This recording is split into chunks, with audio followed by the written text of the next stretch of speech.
Hi there, my name is Lucas Weiss, and I am the host of the Weesesports Quarantine Chronicles. For today's episode, I'm joined by Justin Ray. Justin is the head of content at the15thclub.com. In this episode, I chat with Justin about the evolution of golf statistics, how he integrates golf stats into his analysis, his approach to reporting on golf's major tournaments, and his advice for young journalists looking to cover the sport. The Weesports Quarantine Chronicles is available on YouTube, Apple Podcasts, and Spotify.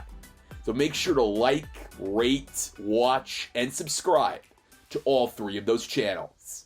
Now let's get to episode 53 with Justin Ray on the Weesports Quarantine Chronicles. All right, on today's episode of the Weesports Quarantine Chronicles, I am joined by Justin Ray. He is the head of content at 15thclub.com. Justin, welcome to the podcast. How are you? Great. Thanks for having me today. Well, it's my pleasure. And, I've had a few golf guests on the show. I've had Sean Martin from the PGA Tour, Alex Myers from Golf Digest, Lauren Rubenstein, the Canadian Golf Hall of Fame journalist. But you're the first one that, has complete, to me, in my opinion, authority, especially on social media, of golf and statistics. Anyone that isn't following you on Twitter right now is doing a huge disservice if you're a golf fan, because your Twitter is just filled with a lot of really unique stats. So maybe we'll just get started by maybe asking you, what is it you do at 15thclub.com? Well, thank you for all those kind words. And I'm sorry I just spent all that time with Sean. My title is head of content. It's really an extension of what I did for years with first ESPN for 7 years, and then Golf Channel for 5, where I was in the research department for both of those places. Really just covering the game week in, week out from a statistical perspective. We do that through, when I worked specifically in television, it was more so working on shows like SportsCenter, and I was the researcher for the Scott Van Pelt show for several years, and then like Golf Central and Live From when I was at Golf Channel, and then writing for ESPN.com or GolfChannel.com. It's kind of a new, an unconventional type modern setup that we have. 15th Club, I really loved the business idea because it's so agile. We work with all kinds of different media outlets, whether that's the USGA, whether that's club manufacturers, helping them with content that's smart and timely, statistical related stuff. We have partnerships with the PGA Tour, the European Tour. So we create content for their websites and their channels. And then we also have our own outlets too. So our own website, our social media feeds.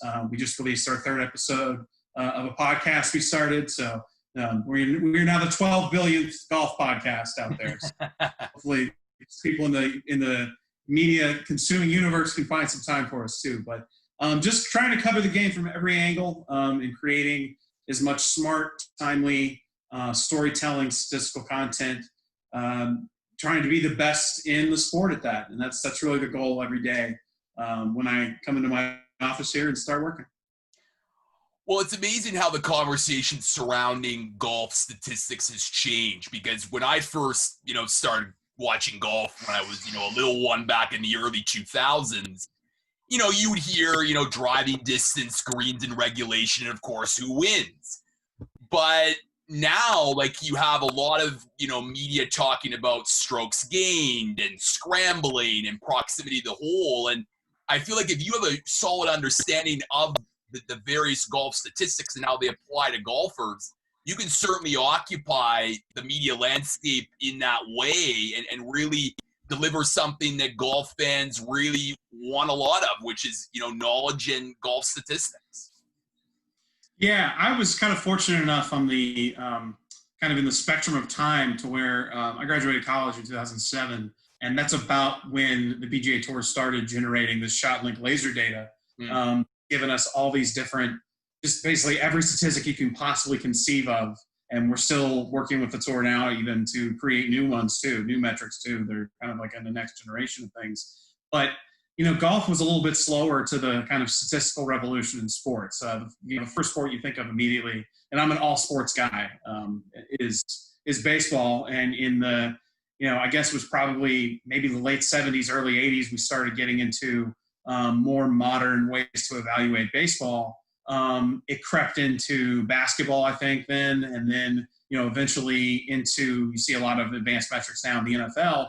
Golf it moves slower. It has an older demographic for the most part, and it has the liberty of kind of seeing what develops in other sports and reacting to it. And there was always a demand there, a pent-up demand to be able to tell stories better in golf. And we're fortunate enough now in this era, to be able to do that. I would love to tell, Sam Snead was notoriously aggressive off the tee, and he was criticized oftentimes in his day for not playing the accuracy game that a guy like Ben Hogan did. And Snead actually was kind of like a forebearer of it, saying, hey, I'm playing my own percentages. I'd rather hit it further and not care as much about whether or not it's in the fairway. And now we have the hard data that completely bears that out. And it was something that, it articulates kind of that there was always a need for it and always a desire for it to tell better stories. The easiest example I can always give, and this is the one I would give back when strokes gained was kind of in its infancy, putts per round has never been an accurate metric to tell you how good someone putted. Now, maybe anecdotally, if someone had 20 putts or something, yeah, okay, the player was making them, he or she was making them from all over the place. I guess that's the way to articulate it. But a lot of times, the number of putts can be dictated by hitting more greens in regulation. You can miss a bunch of greens and have fewer putts because you're scrambling a lot. It's just kind of the way you add up your shots on a golf hole. Strokes gained putting can actually articulate, the value of the different putts you have throughout a round. And give you a much better perspective on what someone's putting performance is. And so it's been great to be kind of, my career in sports journalism and sports media is kind of tailed nicely with the growth and acceptance of some of that data. So I've kind of, on history's arc, it's kind of been a nice coupling with what I've done professionally. But really, it's just, being able to adapt to the tools that are available, because you can have all the data in the world, but what's most important is telling the relevant story. Without context and knowing what to say with the data, you just got a bunch of numbers and it's not going to make sense. So a long-winded answer of saying I'm very thankful for all that data and having the opportunity to try to make it sing on a day-to-day basis. Well, I think you mentioned something that's so important is having context with the data, because oftentimes I see young writers and journalists, they throw data in their article. It's, well, I sound fancy and knowledgeable by throwing this data, but oftentimes it's just numbers without any context or explanation that connects to the overall arc of the story. When you're writing articles, Justin, how do you humanize the statistics that you're talking about when you're, covering, let's say, a major championship or just a normal golf tournament?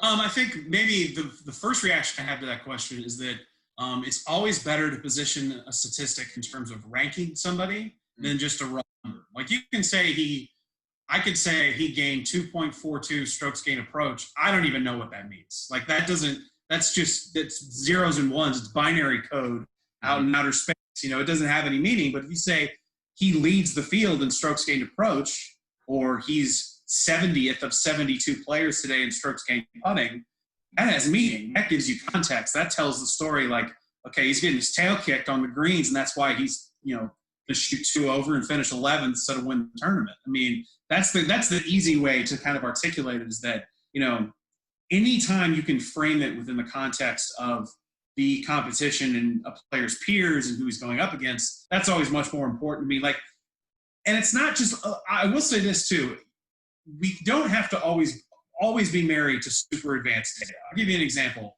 Last week or 2 weeks ago, depending on when the podcast comes out, who's leading the golf tournament? Brendan Todd had hit something like 36 straight fairways. Now, that's still a notable statistic that tells a story that people go, wow, he hasn't missed a fairway in 3 days or whatever it might be. That's as old school as it gets. That's the baseball equivalent of batting average. Like, that is the most old school thing possible, but it still has a place. And I think whatever tells the best story in that moment, if you can frame it in a way where you can give it context, that's where I love a lot of the historical stuff I do, like that fairways hit thing. No one's hit every fairway in a golf tournament on the PGA Tour in like 25 years. So if you can give it that context, makes it even more impressive. So that makes sense. There's always a need to frame it within, maybe whether it's ranking it against the player's peers or giving it some kind of shape. That's always what's most important whenever you're dealing with numbers and stats. So you're covering, a golf tournament. And of course, the last, 3 weeks, they've been, virtually from home. And, we've had 3 tournaments already. Do you have like a master, I don't want you to reveal all the state secrets, Justin, but do you have like a master spreadsheet on like Excel with all like everyone's like different statistics? And do you just have like a treasure trove, if you will, of all this like history stuff? Because in addition to your statistics, like you said, like you provide a lot of historical context. So like, does this just come from just reading and just diving deep, or does 15th Club have like a database of all these really helpful stats and context? I've kind of built my library over the years. One of the things I've always done throughout my career is at the end of the year, I'll think to myself, what's one tool I wish I had? And then when it's, between Thanksgiving and New Year's Eve, and there's no real professional golf going on, I try to build whatever that tool might be. So over the years, I'll give you an example. Like my first baby, just this thing that I dreamt about making and finally got to is I made I call them databases, but really it's an insult to people who do like actual like financial database type work, because they're just big Excel sheets, and they're things I've taught myself how to make. But it's a spreadsheet of every major champion going back to the 1860 Open. So it's every men's major ever played, and like position by round, their age, what major number, when it was, what country the guy's from. There's little things like that, so that when I'm on site at Valhalla in 2014 at the PGA and Rory wins his 4th major, I can go click, click, click. Here's the 4 guys who have 4 majors at 25 and under.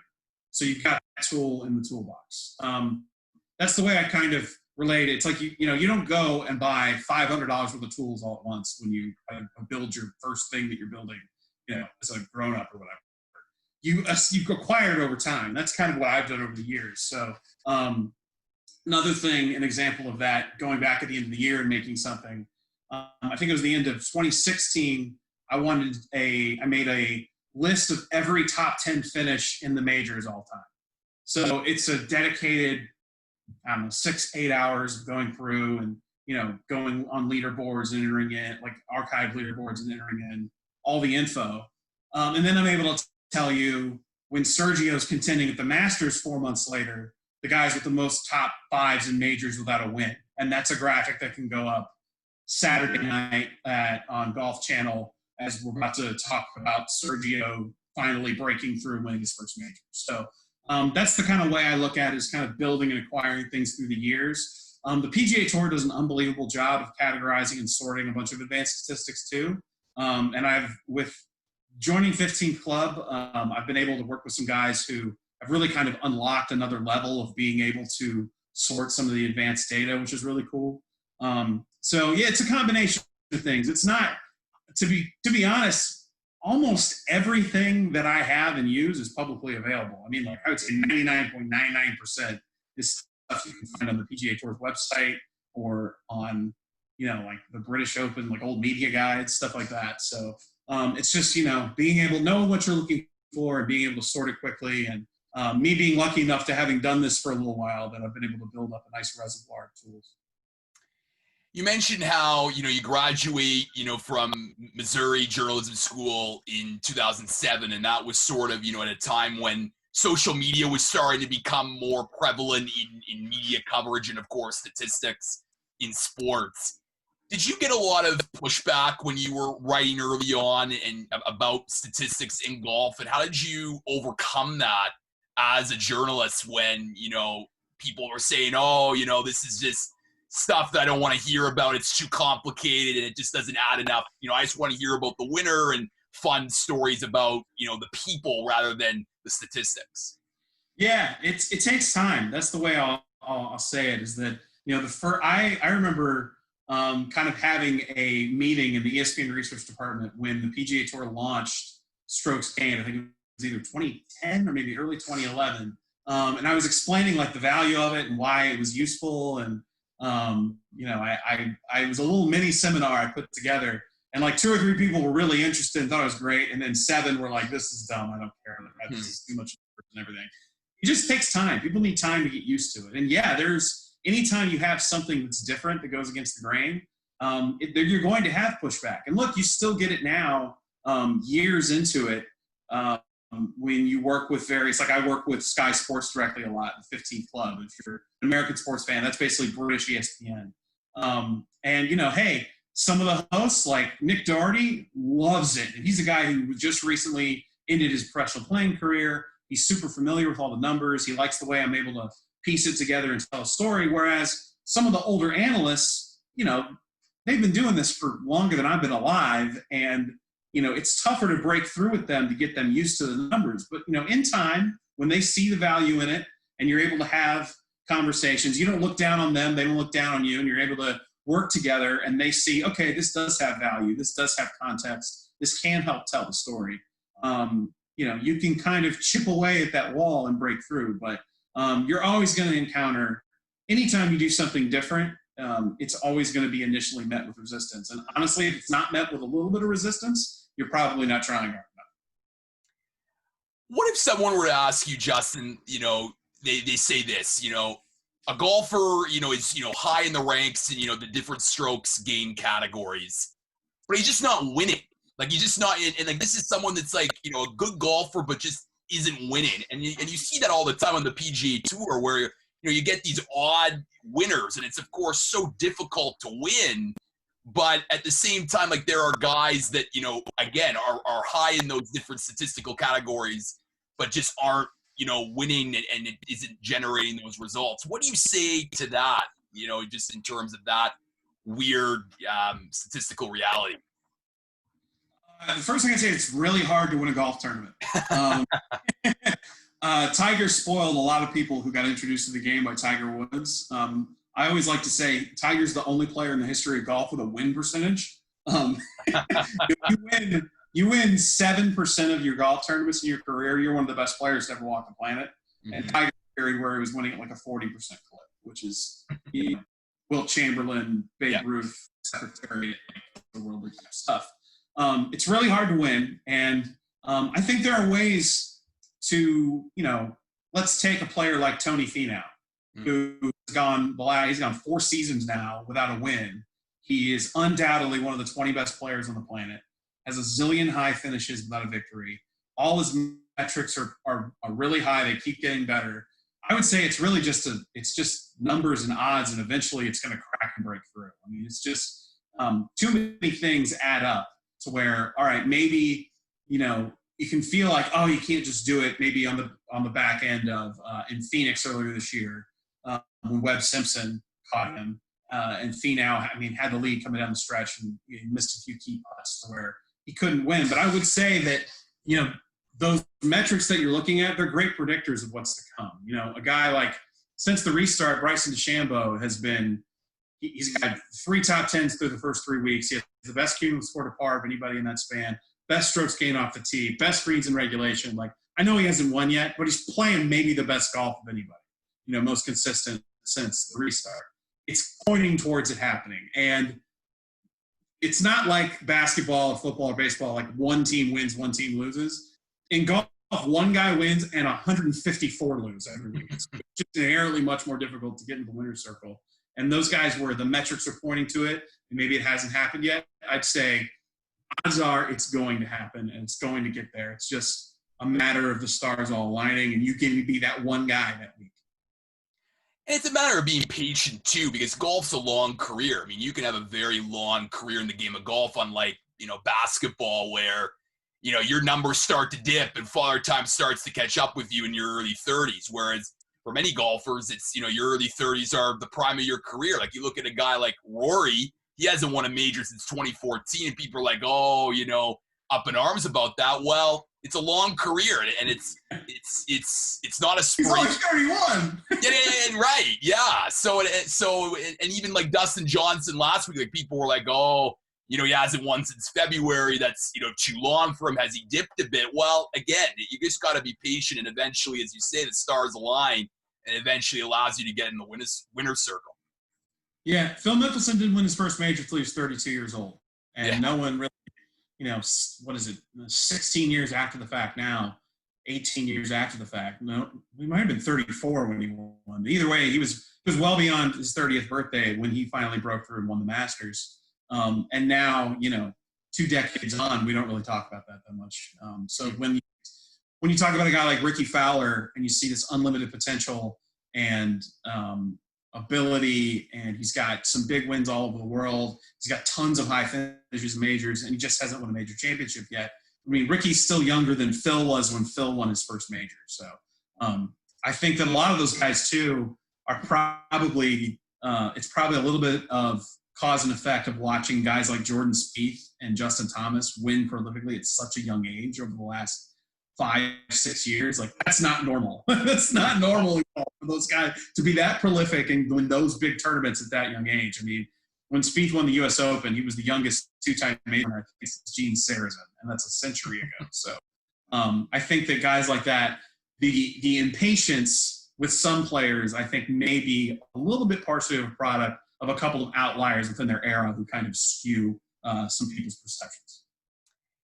You mentioned earlier how, you worked at ESPN and Golf Channel as a senior researcher, and anyone that knows, covering golf tournaments, those weeks are long, but they're quite exciting. I'm just curious for you what it was like to work those major championships or big tournaments with those 2 companies and how it prepared you for your current job now at 15th Club.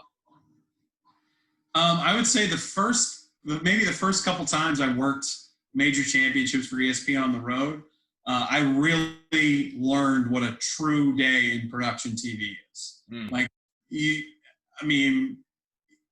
can, in those weeks, let's say it's a U.S. Open, and you're going to have 18, 20-hour workdays some days. You just are. It's just the nature of covering sports in the era we're in, and the nature of you've got a pregame, postgame show, and you're locked into the golf the whole day through. Like, there are some really long days. I'm not always like that, but it's definitely an endurance test. And I think after you get through a couple of those, some weather delayed, major championships where you're tired Thursday night after doing shows Monday, Tuesday, Wednesday, and the golf hasn't even started yet, and you're exhausted. You feel like after you do a few of those, you kind of feel like you can do anything professionally, because it's, the length of time in golf, like, it's just, the sport just takes a long time to happen. That's the big thing that's different between working in TV for, like, let's say basketball or football. Like, it's 3 hours, 4 hours. It's a set time in the middle of the night. Golf is just when the sun is out. Like, that's the schedule. Like, especially you go to, like, Scotland in the summer for the Open Championship, and I mean, the sun's out from 4:30 in the morning to 11 at night. Like, it's high up there, and it's north. And anyway, it was a good question. I feel like it probably prepared me best. The analogy I'll give is this. I grew up playing baseball, and you put a donut on a bat, like a weight to warm up and swing the bat, like to get your muscles loose, like in the on-deck circle. It's like knocking the donut off the bat, and now it feels so much lighter and so much easier to swing. That's kind of the way, after working those kind of, marathon weeks at major championships, that's kind of what it feels like, when you've got a regular 8 to 10 hour day working, week to week, or even now 15 Club. Well, you mentioned that point because I recently interviewed an executive producer of Rogers Sportsnet here in Canada who produced a lot of different live events in sports. And he says that his, proudest moment as a producer was when he produced the golf tournament. And, this is someone that's produced Hockey Night in Canada and Toronto Blue Jays baseball, but it was golf because it was the biggest challenge. And he's right, because everyone knows, like, if you watch golf, you got to admire what these broadcasters and the people behind the scenes have to do, because they're flipping to different holes and, making sure that they tell a story and they add narrative and they want to show what's going on. And it's tough because everyone knows that when you're sitting in front of the TV watching golf, it's better than even being there in person because you get to see the whole action, and it takes a brilliant producer in the truck in order to tell that story to the viewers at home. Yeah, what I always tell people is that, okay, you're watching, let's say you're producing a baseball game. All your competitors are on 90 feet, base paths, 400 feet to the center of the ball, whatever. They're all right there in front of you. Golf, everything is happening all over the place in all these different places simultaneously. Like, it's not like everything's laid out in front of you, with the exception of maybe like the last 2 holes on Sunday. Mm-hmm. So basically, it's just a TV production truck in golf. For anybody who's really interested in it, it's controlled chaos, and it's the antithesis of what you might think. Like, I think people think golf on TV, they think like quiet, and the announcers are quiet when they're on the course, and golf whisper and golf clap, all that stuff. A production truck is like roll blue, run X, like roll Y, like there's stuff, there's all kinds of stuff going on, and it's this orchestrated, controlled chaos trying to present it to people on TV. It's truly trying, and that's a great anecdote about that producer, to know that he produced all these big events in other sports, and it's just a whole different kind of challenge trying to produce television golf. So when you're now the head of content at 15th Club, assuming that it's a normal year on the PGA Tour, are you going just to the big tournaments, and what's your approach when you get there? Are you like, let's say, a Sean Martin or a Doug Ferguson or other like the big journalists just trying to get those little nuggets and tell the really unique stories? I'll take, for example, last year, I was, for all intents and purposes, compared to this year at least, it was a normal year. I probably was on the road maybe like 10, 12 weeks. So 15th Club has an agreement with Sky Sports, like I mentioned earlier, and I would go on the road and be in the truck with them at some of the big tournaments. So PGA Championship, a handful of the WGC, stuff like that. And then we also have like an agreement with the USGA where we help produce content for them. So I was in the truck with Fox at the US Open at Pebble Beach. So I've kind of farmed out to different places throughout the year, depending on what it is. But typically week to week, my approach it's a little bit different than some of the other, like you mentioned, Sean or Doug, who are both great at what they do. My approach is a little bit different. I might have beefed up preparation in terms of numbers and analysis going into it. My storytelling angle is not necessarily, that of a traditional, interviewing players. I'm kind of a hybrid of a data scientist and a storyteller, So my prep work probably involves like combing through those databases like I talked about, or spending some time looking through some key course statistics that, I haven't seen anybody else talk about yet, like how playing this certain hole this week could dictate who's the champion or whatever it might be. So my prep work and legwork going into it is usually like a week, 2 weeks beforehand, and it's building up. I save them on my computer. This is inside baseball, but I save them. I call them scratch pads, and basically it's a Microsoft Word document, and it's all kinds of like, okay, here's Brooks Koepka. Here's the best 3-year stretches and strokes gained in U.S. Open history. And Koepka's at the top of that list. So I've got this arsenal of pieces of information that I can feed to our broadcasters we're working with. I can help supplement the writing and stuff I might do beforehand or during a tournament. You probably see a lot of it on my social media channels on Twitter. So it's a little bit different than the traditional preparations that might go into it.